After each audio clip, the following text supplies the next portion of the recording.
নমস্কার। অন্নপূর্ণা যোজনায় এবার খুশির খবর। যাদের নাম অন্নপূর্ণা যোজনায় ৩ বা তার বেশি পাকা রুম আছে বলে, ৫০ ডেসিমেলের বেশি জমি আছে বলে এবং জিএসটির জন্য যাদের ফর্ম রিজেক্ট করা হয়েছিল, তারা কিন্তু 100% টাকা পাবেন। আজকের ভিডিওতে সেই তথ্যটাই আমরা তুলে ধরব এবং এই নোটিশে কি বলা হয়েছে, মানে নোটিশ আজকে একরকম আসছে, কালকে একরকম আসছে, আজকে একরকম নিয়ম হচ্ছে, আবার নিয়ম দুদিন পর চেঞ্জ হয়ে যাচ্ছে। এই সমস্ত কিছু বিচার বিবেচনা করে একটি নোটিশ উঠে এসছে। সেখানে কারা টাকা পাবেন, কারা টাকা পাবেন না, নতুন আবার কি নিয়ম হলো, সমস্ত কিন্তু তথ্য আজকের এই ভিডিওতে দেখে নেব। ভিডিওটি একটু বড় হবে, তাই যদি সম্ভব হয় একটু সময় নিয়ে অবশ্যই দেখবেন। এই যে নোটিশটা দেখতে পাচ্ছেন, এই নোটিশটা পাবলিশ হয়েছে গত ৮ তারিখ, ৮/৭/২০২৬। এখানে অন্নপূর্ণা যোজনার পোস্ট বেনিফিট ডিস্ট্রিবিউশন নিয়ে কিন্তু কিছু আলোচনা হয়েছে। এই নোটিশটা ইংরেজিতে এসছে, আপনাদের বোঝার সুবিধার জন্য আমি টোটাল নোটিশটা বাংলায় কনভার্ট করে নিয়েছি। তারপর কিন্তু আমি জিনিসটা আলোচনা করব। এবার এখানে একটা কথা বলে রাখি, আগে আপনাদের জানতে হবে অন্নপূর্ণা যোজনার কি শর্ত ছিল। দেখুন, অন্নপূর্ণা যোজনায় ৩,০০০ টাকা পাওয়ার জন্য যে শর্তটা ছিল, এটা মহিলাদের জন্য স্কিম অবশ্যই, এবং মহিলার বয়স হতে হবে ২৫ থেকে ৬০ বছরের মধ্যে। সেই মহিলা যদি কোনো সরকারি চাকরি করেন অথবা সরকারি যদি পেনশন পান, বা এই যে ২ নম্বর পয়েন্টে বলা হয়েছে এই নিয়মগুলোর মধ্যে কোনোটা যদি তিনি করে থাকেন, তাহলে কিন্তু তিনি অন্নপূর্ণা যোজনার টাকা পাবেন না। এবং তার থেকেও বড় কথা, তিনি যদি আয়কর দেন তাহলেও কিন্তু তিনি অন্নপূর্ণা যোজনার টাকা পাবেন না। এবার আয়কর দেয়া বলতে কি, শুধুমাত্র আইটিআর ফাইল করলেই যে টাকা আটকে যাবে তা কিন্তু নয়। যদি কারোর ইনকাম ১২ লাখ টাকা বা তার বেশি হয় এবং তিনি যদি সরকারকে ট্যাক্স দেন, মানে তার ইনকাম এতটাই বেশি যে সরকারকে তাকে ট্যাক্স দিতে হয়, তাহলেও তিনি কিন্তু অন্নপূর্ণা যোজনা পাবেন না। এটা ছিল বেসিক শর্ত এবং এটাই ছিল একমাত্র শর্ত অন্নপূর্ণা যোজনা টাকা পাওয়ার।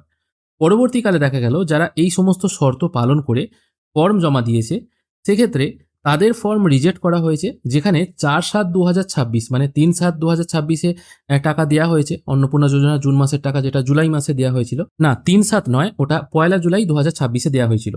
ঠিক আছে, ডিবিটির মাধ্যমে টাকা ছাড়া হয়েছিল। এখানে অনেকেই টাকা পেয়েছিলেন, অনেকে টাকা পাননি। টোটাল ১,৬২,০০,০০০ মানুষ আবেদন করেছিলেন, টাকা পেয়েছিলেন ১,২২,০০,০০০। ২৭,৮৩,০০০ মানুষের নাম বাদ দেওয়া হয়েছিল এই কারণে, তারা ফর্মে দেখিয়েছিলেন যে তাদের ৩টির বেশি পাকা ঘর আছে, তাদের পরিবারের কেউ জিএসটি দেয় এবং তাদের পরিবারের কেউ ইনকাম ট্যাক্স দেয়। এখানে কিন্তু চলে এলো পরিবারের কথা। প্রথমে যে শর্তের কথা বলা হয়েছিল, এখানে বলা হয়েছিল তিনি যেন আয়কর না দেন, মানে সেই মহিলা যেন আয়কর না দেন, তবেই তিনি কিন্তু টাকা পাবেন।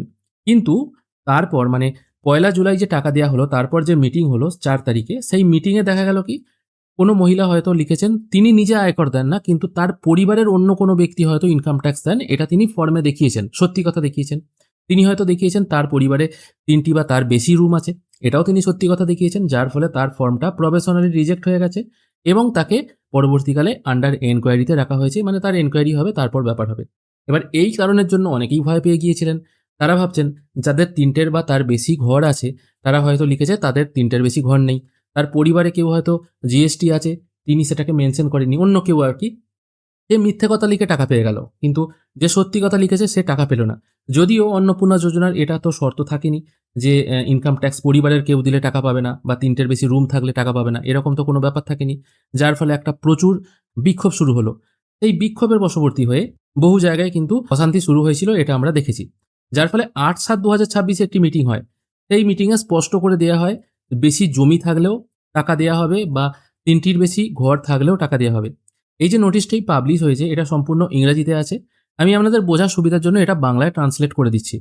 আগে সুখবরটা দেবো এবং কারা টাকা পাবেন না তাদের কথাটাও আমি কিন্তু বলবো। এখানে দেখুন, একটা পয়েন্টে বলা হয়েছে তাকদার বিডিও, তাকদা বলে একটা কোনো জায়গা আছে, সেখানকার বিডিও সাহেব তিনি জিজ্ঞাসা করেছিলেন যে সমস্ত পরিবারের মহিলারা জিএসটি প্রদান করেন, যাদের ৩ বা তার বেশি ঘর রয়েছে অথবা ৫০ ডেসিমেলের বেশি জমি রয়েছে, তাদের আবেদন বিবেচনা করা হবে কিনা, এই নিয়ে একটা প্রশ্ন ছিল। মানে এগুলো তো বিডিও অফিস থেকেই ভেরিফাই করা হচ্ছে। হয়তো তার অঞ্চলে এরকম মানুষ আছেন যাদের ৫০ ডেসিবেলের বেশি জমি আছে, তাদের আবেদনগুলো অ্যাকসেপ্ট করা হবে না রিজেক্ট করা হবে।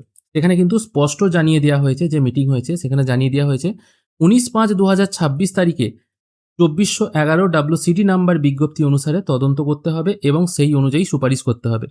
এবার ১৯/৬/২০২৬ প্রথম যে অন্নপূর্ণা যোজনার নোটিশটি বেরিয়েছিল, যেটা হচ্ছে এটা, যেখানে বলা হয়েছিল বয়স হতে হবে ২৫ থেকে ৬০, সরকারি চাকরি যদি কেউ করে, মানে যে মহিলা আবেদন করবে তিনি যদি সরকারি চাকরি অথবা পেনশন পান, তাহলে তাকে টাকা দেওয়া যাবে না। কিন্তু তার পরিবারের যদি কেউ সরকারি চাকরি বা পেনশন পান, তিনি কিন্তু টাকা পাবেন। পরিবারের কেউ কি করছে তার উপর তার টাকা পাওয়ার কিছু ম্যাটার করে না এবং তিনি যেন আয়কর না দেন।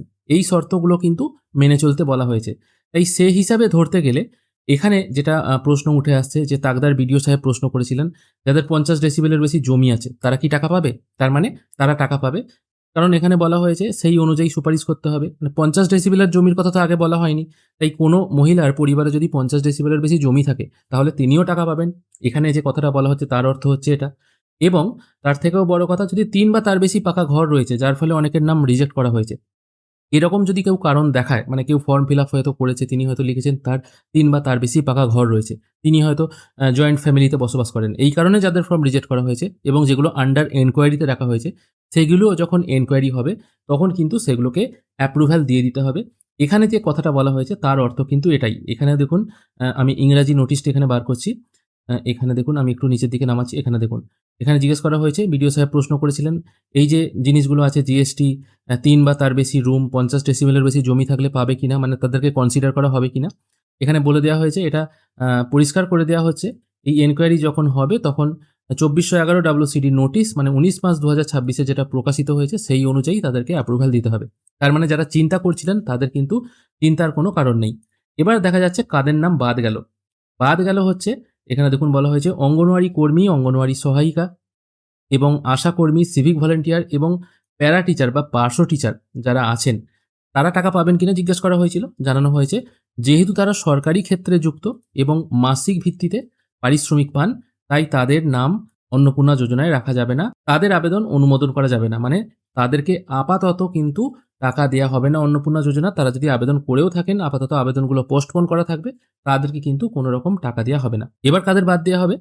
কেউ যদি সরকারি কর্মচারী, পেনশনভোগী বা আয়করদাতার পরিবারের সদস্য হন, সেক্ষেত্রে তাদেরকে টাকা দেওয়া যাবে কিনা। মানে দেখা যাচ্ছে কোনো মহিলা, তার স্বামী বা তার শ্বশুরমশাই হয়তো সরকারি কর্মচারী বা পেনশন পান, তার পরিবারে কেউ হয়তো আয়কর দেন, তাহলে তাদেরকে টাকা দেওয়া যাবে কিনা এটা জিজ্ঞেস করা হয়েছিল।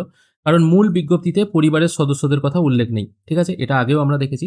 এ বিষয়ে জানানো হয় এই পরিবারের আবেদনকারীদের আপাতত অনুমোদিত তালিকায় আনা যাবে না। প্রকৃত অভাবী এবং যোগ্য মহিলাদের অগ্রাধিকার দিতে হবে। তার মানে এখানে যারা প্রকৃত গরিব, যে মহিলার পরিবারে কেউ সরকারি চাকরি করে না বা সরকারি পেনশন পায় না, শুধুমাত্র তাদেরকেই আগে টাকা দিতে হবে। তারপর যদি কোনো হয়তো কোটা ফাঁকা থাকে তাহলে হয়তো তাদের কথা ভেবে দেখা হবে।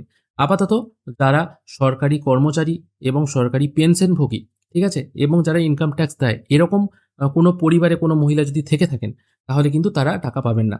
এবার হ্যাঁ, এখানে একটা বলার ব্যাপার আছে, যারা মিথ্যে বলে টাকা পেয়ে গেছেন ১লা জুলাই, তাদের কি হবে? তাদেরও হয়তো পরবর্তীকালে এনকোয়ারি হবে। সেক্ষেত্রে এনকোয়ারি হলে তাদের টাকাও কিন্তু ড্রপ হয়ে যাওয়ার একটা সম্ভাবনা দেখা যাচ্ছে। তাহলে কারা, কারা টাকা পাবেন না, এখানে কিন্তু আমি পরিষ্কার মেনশন করে দিলাম এবং কারা টাকা পাবেন সেটা কিন্তু এখানে পরিষ্কার হয়ে গেল। তারপর এখানে আরও কিছু কথা বলা হয়েছে, যেখানে দেখা যাচ্ছে তদন্তকারী আধিকারিককে সুপারিশপত্রের পাতাটি স্ক্যান এবং আপলোড করতে প্রচুর সময় লাগছে। দ্রুত নিষ্পত্তির স্বার্থে জানানো যাচ্ছে এই মুহূর্তে এই পোর্টালে আপলোড করার প্রয়োজন নেই। তবে ব্যাক এন্ড অফিসে যথাযথ সিল ও স্বাক্ষরসহ হার্ড কপির অবশ্যই সংরক্ষণ রাখতে হবে। অর্থাৎ যিনি তদন্ত করছেন বা যিনি এনকোয়ারি করছেন, তিনি যে সুপারিশ করছেন যে পাতাটি, সেই পাতাটি যদি স্ক্যান করতে হয় এবং আপলোড করতে হয় প্রচুর সময় লাগছে। কারণ আমরা আগের একটা ভিডিওতে দেখেছিলাম যেখানে বলা হচ্ছিল বাড়ি, বাড়ি গিয়ে এনকোয়ারি করতে হবে এবং এনকোয়ারি অফিসার অ্যাপ্রুভাল দিতে হবে। সেই অ্যাপ্রুভালের যে কপিটি আছে সেটাও আপলোড করতে হবে। কিন্তু যেহেতু এখন সময় লাগছে তাই এখন আপলোড না করলেও হবে। তবে কপিটা সংরক্ষণ করে রাখতে হবে অফিসে। পরবর্তীকালে কিন্তু এটা প্রয়োজন হতে পারে। এবার যারা অফলাইনে আবেদন করেছেন তারা স্ট্যাটাস চেক করতে পারছেন না। অনলাইনে করলে একটা স্ট্যাটাস দেখা যাচ্ছে, অফলাইনে করলে স্ট্যাটাস দেখা যাচ্ছে না। যার ফলে প্রচুর মানুষ বিডিও অফিসে জমা হচ্ছে। এখানে এনআইসিকে বলা হয়েছে ৯/৭/২০২৬ তারিখের মধ্যে এমন ব্যবস্থা করতে যাতে নাগরিকরা অফিসে জমা দেওয়া ফিজিক্যাল আবেদনগুলি স্ট্যাটাস চেক করতে পারে। এবার যারা অফলাইনে জমা দিয়েছে তারা তো কোনো রসিদ বা রিসিট কপি পায়নি। সেক্ষেত্রে পোর্টালে হয়তো, মানে অন্নপূর্ণা যোজনার পোর্টালে হয়তো এমন একটা সিস্টেম আনা হতে পারে যেখানে হয়তো দেখুন, যেহেতু ফোন নাম্বার দিয়েও হয়তো চেক করার অপশন দিতে পারে অথবা আধার নাম্বার মারলেও হয়তো কি স্ট্যাটাস আছে সেটা চেক করা যাবে। এরকম একটা অপশন কিন্তু আনা হচ্ছে। মোটামুটি এই যে নোটিশটা দেখছেন এটা হচ্ছে টোটাল ৫ পাতার একটা নোটিশ। আমি পেজটাকে একটু ছোট করে দিচ্ছি তাহলে আপনারা বুঝতে পারবেন। এটা হচ্ছে ১ম পাতা, এটা ২য় পাতা, এটা ৩য় পাতা, তারপর ৪র্থ এবং একদম শেষে আছে ৫ম পাতা। নিচে সিগনেচারও আছে দেখতে পাচ্ছেন। মোটামুটি এখানে কারা টাকা পাচ্ছেন এবং কারা টাকা পাচ্ছেন না এটা কিন্তু খুব ভালোভাবে স্পষ্ট করে দেয়া হয়েছে। এবং কিছুদিন অন্তর অন্তর গুগল মিটে মিটিং হচ্ছে এবং মিটিংয়ে যে সারমর্ম উঠে আসছে বা জিস্ট যেটা উঠে আসছে সেটাই কিন্তু এখানে এই নোটিশ আকারে আপলোড করে দেওয়া হচ্ছে। কে কী প্রশ্ন করেছেন, কোন কোন মানুষ উপস্থিত ছিলেন, কারা কারা টাকা পাবেন, কারা কারা পাবেন না, কী কারণে বাদ দেওয়া হচ্ছে, এই সমস্ত তথ্যগুলো কিন্তু এই নোটিশে আপলোড করে দেওয়া হয়েছে। আপনারাও চাইলে কিন্তু নোটিশটা দেখে নিতে পারেন। যেহেতু ইংরেজিতে এটা দেয়া আছে সেই জন্য আমি এটা আপনাদের সুবিধার জন্য বাংলায় কনভার্ট করে নিয়েছি, যাতে আপনাদের বুঝতে সুবিধা হয়। তবে সুখবর একটাই, যাদের ৩টি বা তার বেশি পাকা রুম আছে বলে ফর্ম রিজেক্ট হয়েছিল বা পরে আন্ডার এনকোয়ারিতে চলে আছে, তাদেরগুলো এনকোয়ারি হওয়ার পর তারা 100% টাকা পাবেন। এই নিয়ে কিন্তু কোনো সমস্যা নেই। আজকের ভিডিও এখানেই শেষ করছি। ভিডিও যদি ভালো লেগে থাকে অবশ্যই একটি লাইক করবেন। ভিডিও দেখার জন্য অসংখ্য ধন্যবাদ। ভালো থাকবেন।